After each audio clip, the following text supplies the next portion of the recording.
What character death was satisfying to you? Macaulay Culkin's character, Henry, in The Good Son.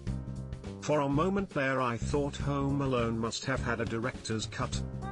I totally forgot about this, but I agree wholeheartedly.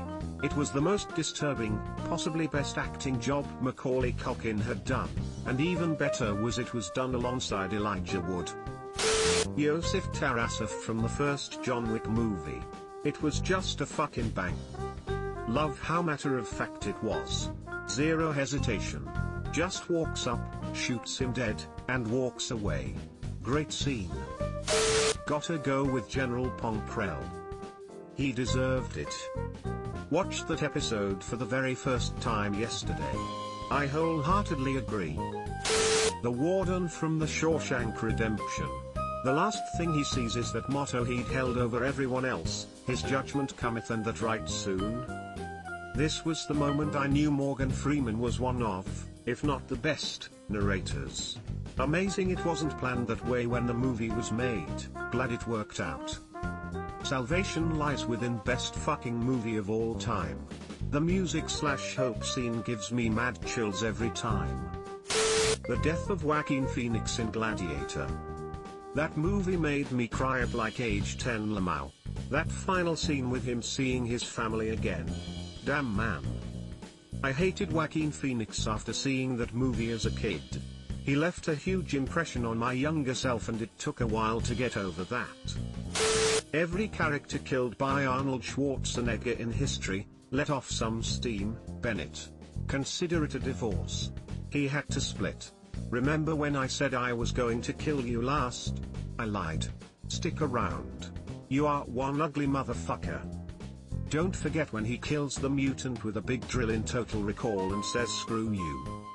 You're fired. True Lies. Todd from Breaking Bad. Meth Damon. Fuck that moon-faced psycho. Get strangled on the floor where you belong. Luke from Percy Jackson, books. It just worked so well narratively. All the deaths from that first series really felt real. They showed the consequences and tragedy of war in a way that was palatable for middle schoolers. Couldn't agree more. Luke's character was so well written. Uncle Rick managed to give a character so much depth while writing a book essentially meant for children. Respect. Yeah, Luke is a great character. I was sorry for him at the end, but I knew it was necessary. You know who made me happy for his death? That little piece of shit of Octavian. I was smiling when I understood what was going to happen. Don't feel guilty, Nico, the fandom is thanking. The asshole in Train to Busan who kept shoving people into zombies to save himself. I was looking for this comment. His death was 100% well deserved. Asshole is an understatement. He murdered like 4 people. Smeagol/Gollum. A perfect fitting end for him. Finally free, no longer fighting all his internal battles, no longer a slave to the ring. Edit, I think I phrased the last part a bit poorly. Smeagol died a slave to the ring, but I think death was the only way to truly be free from it, the ultimate redemption. Having lived so long, but dead inside for so many years because of it, it seemed only fitting to physically die simultaneously with the destruction of the object that bound him to that miserable life.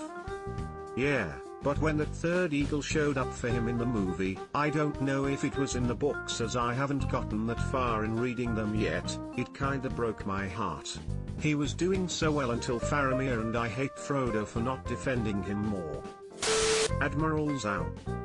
Seeing where he ended up in Locke was so unsettling though tbh.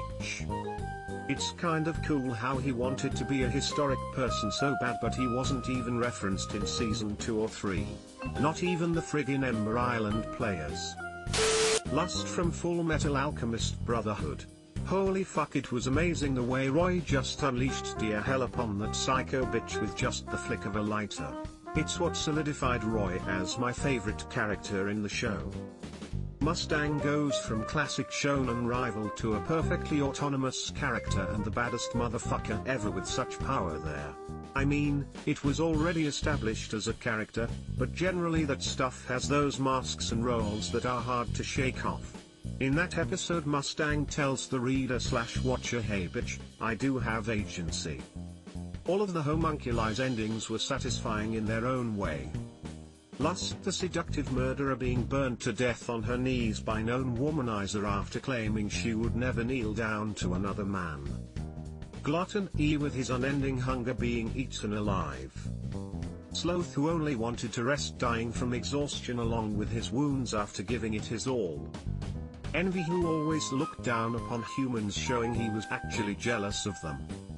Wrath who felt angry at everything died at peace with how his life turned out. Pride who abandoned his namesake simply to survive but was prevented from succeeding by a man who kept his pride even through death.